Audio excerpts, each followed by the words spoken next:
I'm going to share with you an idea that I've been inspired by recently that I am going to commit to, hopefully for the long term.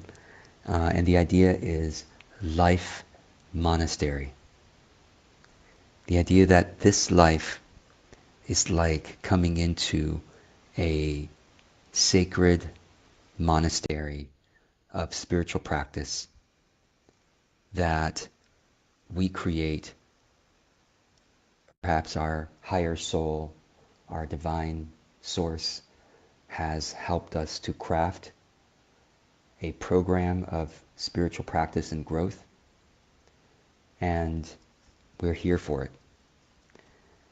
And we either uh, follow the program and continue creating a better and better monastery or monastic program for ourselves, or we ignore it. It's our choice.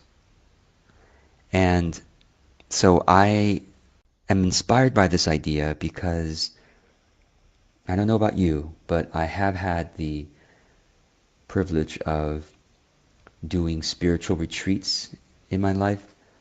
One of them was a 10-day silent meditation retreat. And I've also visited other monasteries before, not a lot, just a few in my life. And I've always been inspired by how disciplined the residents of the monastery are in their spiritual practice because they're there for it. They entered the program with the intention of wholeheartedly participating, knowing the benefit it has for their soul. So the tagline that I am playing with right now is tend to the garden of your mind and the well of your heart for the growth of your soul. So let me explain what this means. As we go through each day, our mind is coming across various forms of media, like this video, for example, or anything we read on our phone, on our computer, physically, people we talk to, and of course, the conversations we have with ourselves in here. And all of that is changing the landscape of our garden, of our mind. It's either uh, seeding more weeds that will grow and take over the more beneficial plants of the garden, invasive weeds of um, self negativity, doubt, of hatred of others, judgment of others, um, all kinds of things, as you know, as you value spiritual growth as well. That's why you're here. So, as I look at my mind as a garden, I say, how would I like to design that garden? I would love to have some beneficial plants. I love for it to be beautiful.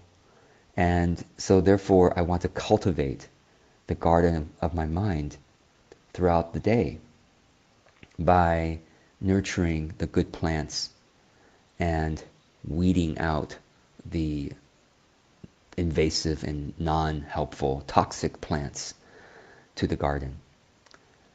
Um, and so just that awareness really helps me to be conscious of the intake of information and conversation, and also the ongoing reinforcement in my own head of my thoughts, and how is that cultivating the garden or destroying the garden.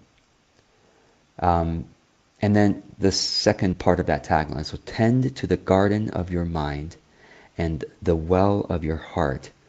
And the idea is that our hearts are a deep, deep well. It goes as deep as you want it to go. And the well can be filled with life-giving water, or it can be completely depleted. And the well is so deep, and where's the source of the well? Well, the source of the well, the source of the universe. And so there is always a way to replenish the well of your heart by connecting again to the source of the life-giving water, the life-giving, you know, energy.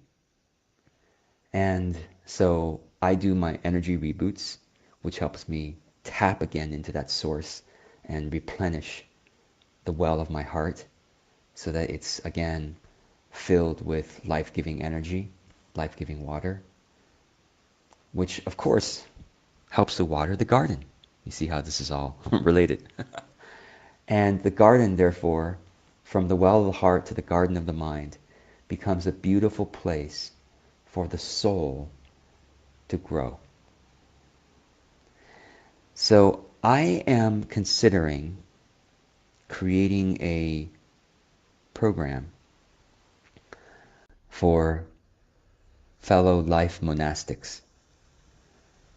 And I think for the foreseeable future, it's going to be as a bonus to my client group because I know them already and I'm already working with them on a regular basis, and it'll just be an additional way for us to work together. But perhaps in the future it'll be open to more than people outside the client group.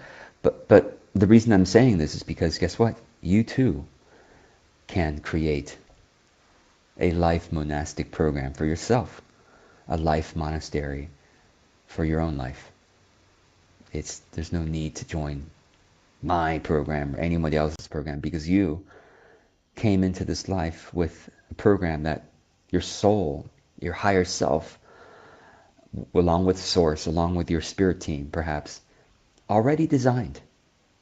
And you know what that program is by noticing what aspects of spiritual growth really resonate with you.